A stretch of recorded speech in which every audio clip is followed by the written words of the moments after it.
Bonjour à vous qui nous suivez sur le Facebook Live des Sommets du Digital. Nous sommes toujours à la Clusa et autour de moi, Lorraine Magotte, bonjour. Bonjour. Tu es manager de Tilt Ideas. À tes côtés, Claude Chaffiot, bonjour. Bonjour. Tu diriges Accenture Interactive en France et au Benelux. Pardon. Oui. Ensemble, on va parler d'expérience client, un sujet sur lequel l'un comme l'autre vous travaillez beaucoup. Ma première question, forcément, Lorraine, on va dire que c'est le privilège des dames.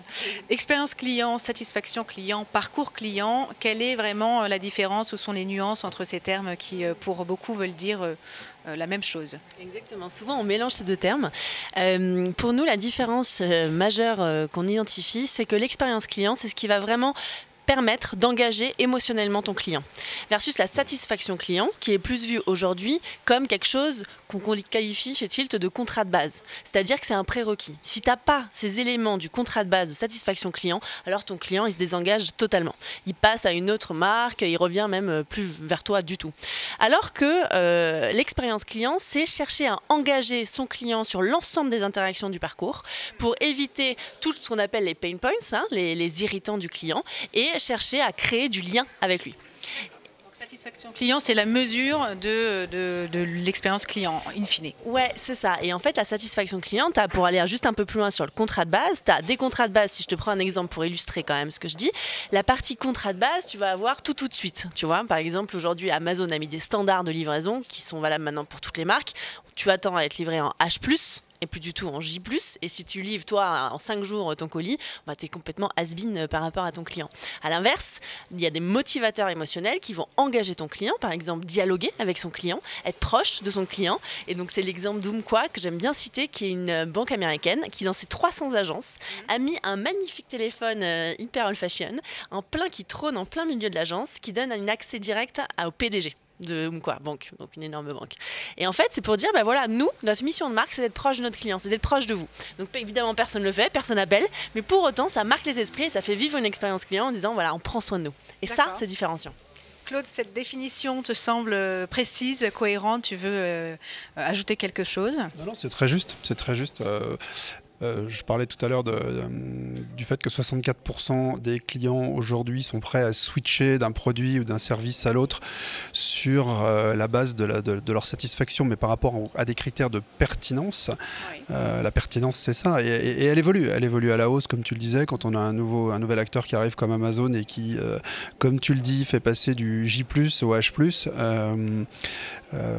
La nouvelle pertinence est définie. Donc les autres doivent changer, s'adapter, suivre ou être un peu différents et trouver leur pertinence, en tout cas la pertinence qu'ils veulent offrir à leurs clients. Mais effectivement, cette pertinence, elle est absolument clé pour atteindre un minimum de satisfaction et puis après d'engagement selon la personnalité de la marque. Ouais.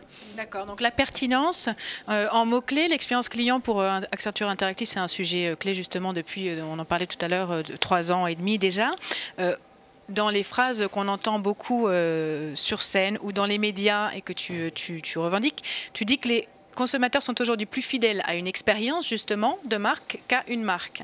Qu'est-ce que concrètement ça veut dire? Ça veut dire qu'il y a beaucoup de marques qui vont être concurrentes ou qui vont offrir la même chose, un produit de grande consommation va être le même par exemple, on achètera exactement le même produit chez des distributeurs différents, peu ou prou au même prix. Donc ce qui va faire qu'on va vivre une expérience différente, c'est véritablement ce que le distributeur va mettre dans sa façon d'accueillir les clients, dans la façon dont il va commercialiser, quelle est la logique de SAV s'il y a un problème, comment ils vont traiter les choses, et c'est ça l'expérience. C'est ce qui donne on parle beaucoup de promesses de marque, on en parlait toujours, en tout cas beaucoup en matière de publicité.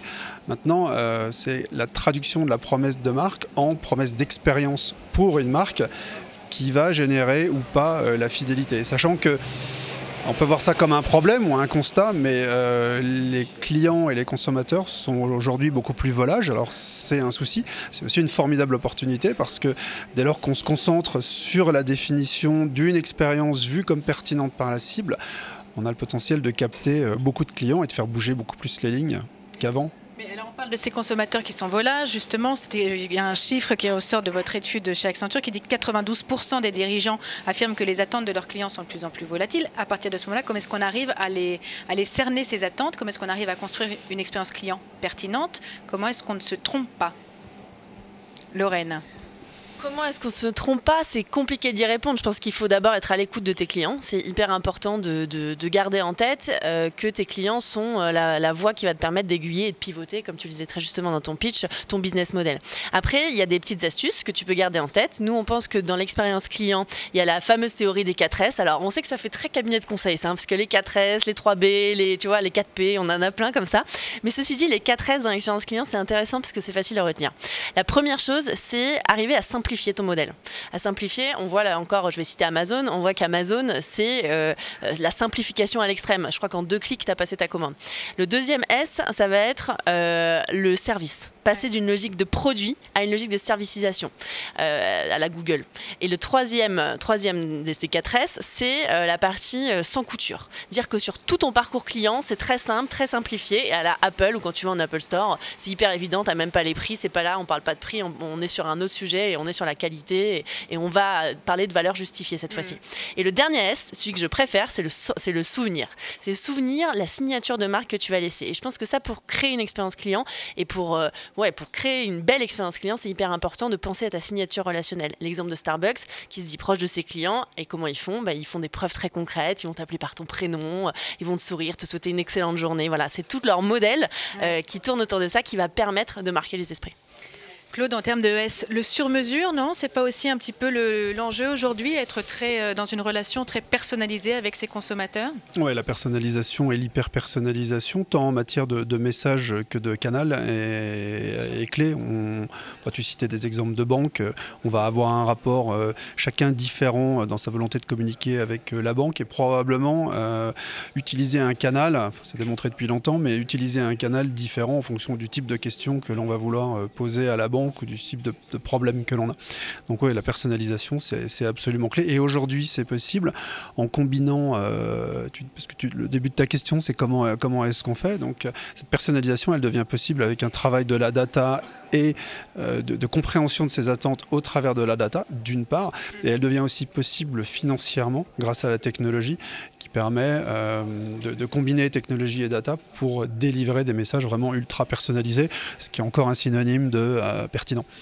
C'est aussi sûrement dans la mise en œuvre une nécessité pour les marques de collaborer avec à la fois leurs clients quelque part, de co-construire leur expérience de marque en fonction de leurs attentes et de collaborer avec des acteurs de la technologie, des startups. Est-ce qu'aujourd'hui en France, les marques qui sont vos clients, notamment chez Accenture, sont prêts à ça? Alors, oui, en tout cas nous c'est l'une des parties de cette étude dont je parlais sur scène tout à l'heure, qui est Living Business. Le quatrième pilier de cette étude, c'est ce qu'on appelle le scale, et le scale, mais pas les autres. Mais comme ça tu pourras en rajouter un cinquième. Ça fait 6, sur mesure, le scale. C'est vrai, ouais. C'est justement cette capacité à aller vite en fait, parce que tu disais comment est-ce qu'on fait pour être à l'écoute, comment est-ce qu'on fait pour ne pas se tromper. C'est pas très grave de se tromper pour autant qu'on ait la capacité de corriger vite. Il y a aussi la notion de prise de risque, d'anticipation, parce que ne pas se tromper, c'est peut-être offrir ce que tout le temps veulent les gens de façon explicite. Il y a aussi un vrai intérêt à offrir ce que veulent les gens ou ce qu'attendent les gens, mais de façon un petit peu plus implicite, ou bien qui est devenu possible à offrir grâce à une évolution technologique qui n'était pas capable de le faire. Donc cette notion de développement et de développement rapide, elle est clé et elle se fait avec tout un écosystème de partenaires. Moi, j'aime bien citer l'exemple de Nike qui travaille beaucoup sur sa marque, mais travaille, et tu en parlais aussi, beaucoup sur des services qui sont développés. Et les services, ils ne réinventent pas tout par eux-mêmes. Ils vont tisser des partenariats, parfois avec des startups, parfois avec des plateformes énormes qui sont sur scène aussi. Et pour viser la satisfaction de leurs clients et le changement de cette expérience. Courir avec Nike, c'est plus simplement courir avec des chaussures et des shorts et des vêtements Nike. C'est courir en communauté, à l'affût de ses performances. Et tout ça, c'est issu de partenariats. On parlait justement de dépasser le produit pour aller vers le service. On parle de ces exemples-là. C'est assez étonnant finalement de voir qu'une marque doit regarder beaucoup plus loin que son cœur de métier pour répondre à ses attentes. Ouais, c'est hyper important de penser le temps long en fait. Il y a deux choses dans ta question. Il y a à la fois penser le temps long et pas être que celui du court terme, penser la tendance de demain. Après, la notion de servicisation et plutôt d'extension sur ta chaîne de valeur, de dire à quel moment je vais m'étendre soit en amont, soit en aval, à quel moment je vais proposer des services complémentaires. Ça, c'est une question que nos clients nous posent souvent. Alors nous, on a un premier élément de réponse. En fait, il y en a plein, mais un des premiers éléments, en tout cas sur lesquels nous on pense que c'est vraiment pertinent de s'appuyer, c'est sur les actifs. Comment capitaliser sur tes actifs d'entreprise entreprise fort, ce pourquoi en gros toi t'es bon par rapport à tes concurrents, c'est ta petite particularité qui fait que soit ton outil logistique, soit justement ton réseau de partenaires, enfin peu importe laquelle, voilà, t'appuyer sur ces actifs pour imaginer, et en le croisant avec les tendances de demain, enfin les tendances qu'on projette, la prospective de ces tendances, pour se dire finalement, si on mixe un peu tout ça, qu'est-ce que ça donne en termes de cohérence de marque pour pouvoir étendre sur cette chaîne de valeur. D'accord. C'est vrai sur la cohérence de marque, c'est vrai aussi à nouveau à des fins de rythme. Plus l'innovation elle est capable de se construire sur le business model existant des sociétés, plus elle a de chances d'être majeure et fondamentale. Ensuite, sur le temps long, on peut réfléchir sur les entreprises, mais les Google et Amazon qui sont arrivés finalement très récemment sur le marché, quand on regarde ce qu'était leur offre de base ou leurs produits ou leurs services de base et ce qu'elle est aujourd'hui, c'est absolument considérable. Donc les entreprises sont toutes aussi obligées de prendre ça en considération. Alors, est-ce qu'elles vont être disruptées par ces plateformes-là ou par d'autres entrants? C'est pas, mais en tout cas la disruption et la commoditisation de l'autre côté sont deux facteurs qui les menacent et qui menacent leur pérennité. Est-ce que quand on cherche une marge de progression en termes d'expérience client, où est-ce qu'on commence par regarder?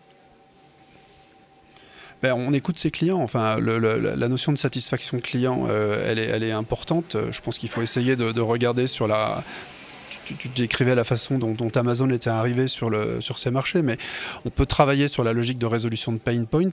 Mais encore une fois, ça permet d'avoir une bonne satisfaction client. Il n'y a pas le supplément d'âme, mais sans satisfaction, sans résolution des pain points, aujourd'hui, et on a un concept que j'apprécie, que j'apprécie dans le sens, je le trouve pertinent, c'est celui de liquid expectation, où en fait, aujourd'hui, les clients n'attendent plus simplement un service pointu en assurance dans le monde de l'assurance, mais aujourd'hui, ils vont vouloir que souscrire un contrat d'assurance soit aussi simple que de passer une commande sur Amazon ou de commander un Uber. On ne se dit pas, c'est l'assurance, c'est normal, on accepte que ce soit un peu plus long, c'est fini. Donc c'est le sans couture, c'est le S, c'est celui-là. Mais c'est surtout le sans couture, mais c'est surtout l'inspiration qui est sans couture. Thomas Buberl, quand il a pris ses fonctions, le président allemand d'AXA, enfin le président monde, mais allemand, a dit: moi, c'est Amazon mon premier point de comparaison aujourd'hui, parce qu'ils ont été les meilleurs pour résoudre les pain points. Et puis surtout, dit-il, parce que s'ils se mettent à faire de l'assurance, on va être très sérieusement concurrencé. Ouais. Donc c'est ça le point de rapport. Donc c'est résolution des points de couture. Et puis ensuite, c'est cette capacité de sentir les choses. La présentation qui a été faite sur YouTube avec toutes ces tendances qui sont émergentes, c'est autant d'indications à réfléchir et à se dire, tiens, cette nouvelle tendance qui fait déjà des centaines de milliers de vues, qu'est-ce que ça veut dire sur moi? Quel que soit mon business, le silence. Qu'est-ce que ça veut dire quand on est une compagnie aérienne, quand on est un hôtel, quand on est un supermarché? Le silence. Moi, je rajouterais juste une brique, si je peux me permettre, sur la partie, tu vois, le sens. Qu'elles sont en S. Oui, c'est ça. Sens, voilà, le 7e S. Le sens qu'on donne. Parce que quand tu dis par quoi on commence, c'est aussi, c'est vrai, souvent on le voit chez nos clients. Ok, il y a plein de choses à faire, on en a conscience, qu'on peut disrupter, on a conscience qu'il faut faire une expérience client remarquable, mais comment on s'y prend? Et moi, je crois vraiment que la première chose, c'est retrouver une cohérence, on en a parlé, mais retrouver du sens à ta marque, de ta marque, tu vois. Arriver à se dire finalement, quelle vision j'ai pour ma marque, tant pour les collaborateurs d'ailleurs interne que pour les clients, c'est hyper important. Donc c'est un peu ton pari sur l'avenir. Comment tu vois ton marché demain? Comment tu projettes tes clients demain? Tu as un deuxième point, c'est que du coup, après ta vision, c'est ta mission de marque. Quelle mission, quelle proposition de valeur? Et la mission de marque, c'est pas le métier, tu vois, de l'entreprise, c'est plutôt qu'est-ce que je vais raconter, quelle raison d'être, qu'est-ce qui fait que ma marque est la mienne et pas celle de mon concurrent. Et ça, pour amener de la cohérence avec des preuves concrètes et sur le terrain, incarner vraiment ça. Et souvent, on voit, il y a des marques qui sont un petit peu en décalage, soit qui n'ont pas de vision, soit qui en ont une, mais qui n'est pas très concrètement incarnée. Si je te prends juste une analogie, parce que ça parle toujours mieux par l'exemple, Danone, ils se sont dit, bah, tiens, moi, ma vision, c'est vraiment un pari, c'est l'alimentation comme premier médicament. Paris sur l'avenir. Ils sont quand même assez audacieux. Leur mission, c'est pas de vendre des yaourts, mais c'est plutôt de se dire, ma mission de marque, ça va être la santé accessible, du coup. Et mes preuves, ça va être de vendre Kronenbourg, de vendre Panzani, de racheter un laboratoire pharmaceutique, de développer des médicaments comme Danacol, Actimel, etc. Et incarner très concrètement et donner du sens à mes clients. Et en donnant ce sens et cette cohérence, je pense que les clients se sentent plus en sentiment d'appartenance à une marque que si on ne comprend pas le sens derrière et le pourquoi. On est sur les cas d'école et sur les exemples. Quelle serait la marque ou l'entreprise qui est un cas d'école en matière d'expérience client, justement, au top aujourd'hui pour toi, Claude? À nouveau sur la résolution des pain points, je pense que c'est Amazon qui sert de benchmark à beaucoup. Une marque française alors, histoire de se de se flatter l'ego ou de, je sais pas, de rester un peu plus dans le périmètre de la Clusa. Si on regarde les distributeurs, par exemple les distributeurs alimentaires, peut-être d'ailleurs sous la menace d'un Amazon qui est annoncé comme le grand distributeur, ils ont quand même avancé beaucoup les uns et les autres en fonction de leurs promesses de marque, parce qu'un Carrefour n'évolue pas comme un Auchan, un Monoprix comme un Carrefour Market, donc chacun essaie de trouver une réponse, et puis on le voit bien dans cette promesse de proximité, par exemple, qu'il peut y avoir sur les formats urbains. Ils définissent ou ils traduisent la proximité de façon assez différente. Ça peut être physique, ça peut être dans les délais, mais ça peut être dans la relation qu'on a avec les clients, dans le type de service que l'on va offrir. Et c'est pour ça que c'est sans fin. Il y a une notion d'âme, peut-être de sens aussi, mais effectivement, les marques sont ce qu'elles sont. Elles ont une promesse de marque. Qu'est-ce que ça veut dire en promesse d'expérience? Comment ça se traduit et comment ça se traduit véritablement? Et là, les expérimentations, elles sont sans fin. Mais on en parlait. Dans l'hôtellerie, moi, je trouve qu'Accor a incroyablement avancé. Mais nos marques, nos champions. J'en vois une là-bas, la SNCF. Même s'ils sont critiqués, même si rien n'est jamais parfait. Enfin, c'est quand même incroyable de voir le service que l'on peut avoir au travers de la SNCF en matière de Wi-Fi, en matière de restauration, en matière de destination. SNCF, il y a plein de choses. Partenaire des sommets. Oui, c'est pour ça que je les cite. Je pourrais citer Alliance aussi, où il y a beaucoup de choses. La dernière question, on a déjà largement dépassé le temps imparti. Ce serait sur l'innovation, le caractère un peu exclusif de ces expériences qu'on peut aujourd'hui proposer. Est-ce que c'est une vraie valeur attendue justement des clients et des consommateurs? Moi, je pense que l'innovation, c'est plus quelque chose dont on peut se passer. C'est-à-dire que l'innovation, on entend, c'est un peu un mot un peu d'ailleurs galvaudé, un peu comme digital. C'est des choses un peu fourre-tout. Moi, je pense qu'aujourd'hui, on peut plus penser sa stratégie d'entreprise uniquement en se regardant le nombril. On peut plus penser en se disant, tiens, je continue de manière très incrémentale ce que je faisais parce que ça marchait bien, et puis on va rajouter un peu de people, un peu de masse salariale, et puis on va compléter un peu notre chaîne à droite à gauche, et puis ça ira. Je pense que si on n'a pas une prise de conscience justement de ce temps long, en se disant, on regarde un petit peu plus globalement. Et surtout, regardons dans d'autres secteurs. C'est ça la clé. C'est-à-dire que si fini le temps des... Je ne parle pas de la capacité des marques à innover ou des entreprises à innover, mais à offrir vraiment des expériences innovantes. Leur capacité à proposer ça? Est-ce que c'est important pour les clients aujourd'hui? Est-ce que c'est une attente d'avoir quelque chose de vraiment innovant? Ou est-ce que finalement l'attendu, c'est simplement la qualité, la fluidité et toutes les autres qualités évoquées? Moi, je pense juste à un élément de réponse, c'est que l'innovation, elle est attendue aujourd'hui, ne serait-ce parce que les standards du marché, comme on disait tout à l'heure, sont très élevés. Et donc, on attend de l'automatisation, du digital. Après, sur la notion de digital, il faut faire attention. L'innovation, ce n'est pas que le digital. Et justement, on y revient un petit peu. Maintenant, beaucoup d'entreprises, notamment le Crédit Agricole, mais d'autres, disent 100% digital, 100% humain. Et la chaleur ajoutée de l'humain revient en masse. C'est joli. La chaleur ajoutée, j'aime beaucoup. Claude, quelque chose à ajouter? Oui, je pense que le digital, on en parlera bientôt plus, dans le sens où il n'y aura plus de responsable du digital dans les entreprises. Ça veut dire que le digital sera absolument partout dans l'entreprise.